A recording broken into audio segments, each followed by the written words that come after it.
All right, let's jump right in. We're going to go back in time to a period in Indian history from about 600 to 1200 CE.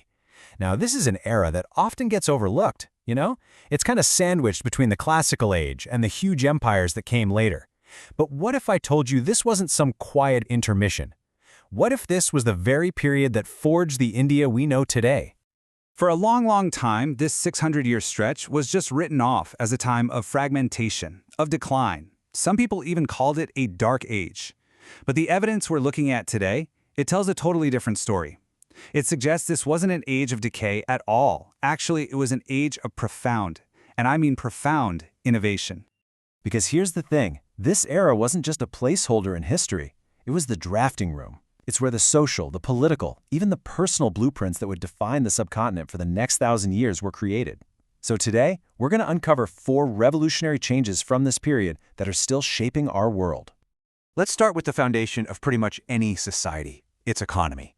The first great transformation of the early medieval period was a complete overhaul of how people related to the most important asset there is, land.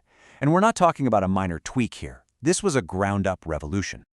So to really get this, we've got to wrap our heads around this idea of a land regime. It's not just about, who owns what piece of dirt.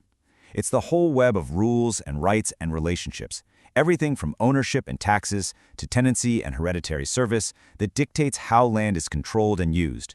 And this period, it created a brand new one. Now, what's really fascinating here is the number you're looking at, less than 300. That is the total number of recorded land sales across the entire Indian subcontinent for 600 years. It's such a tiny number, it's almost unbelievable. And it tells us something absolutely fundamental. Land was not a commodity you could just buy and sell on the open market. And this slide just lays out the new system perfectly. The economy shifted from being more fluid and market-driven to being hereditary and land-based. Land was deliberately, intentionally shielded from the market. Tenures were perpetual, they were passed down through generations. The idea was, once you're a landholder, your family are landholders. And you know what that creates? Incredible stability. And if you need more proof, just think about this. The Chalukyas of Badami, these guys were one of the most powerful dynasties of the entire era. And yet, they didn't issue their own coins. Neither did the Rashtrakutas who came after them. For almost 2 centuries. The economy just ran on other things. Grain, gold, even cowrie shells. But not on state-minted money. It just goes to show how deeply this was a land-based world, not a monetized one. So, once you have this incredibly stable economic base built on hereditary land, politics starts to change too. Rulers needed a new way to govern, something that went beyond just brute force. They needed to create what we might call a cult of personality. Right. So here's the big idea. You see a shift from dominance, which is just controlling people through force, to hegemony, which is control through consent. Look, anybody can rule by the sword for a little while, but to build something that lasts, you need people to actually buy in to your right to rule. And it was the Pallava dynasty, way back in the 7th century, that really pioneered this new model. But how do you actually do that? How do you get huge populations to agree to your authority, especially when communication is slow and really difficult? Well, you have to build a compelling culture all around you. You have to make yourself the center of the universe. And boy, did they do it with style. Rulers became the ultimate patrons of the arts. They built these absolutely breathtaking temples that became the center of community life. They sponsored classical music, funding new schools, new innovations. They commissioned epic works of literature. And, get this, some of them even got into the act themselves. King Mahendravarman I, a really powerful Pallava ruler, actually wrote his own plays. Comedies, no less. This was statecraft as one giant PR project.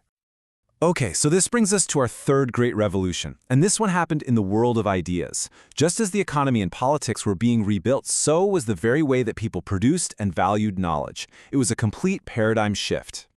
So before this era, the highest form of intellectual achievement was creating these brand new, original, concise little sayings, or sutras. That's what the heavy hitters did. But in the early medieval period, that completely fell out of fashion.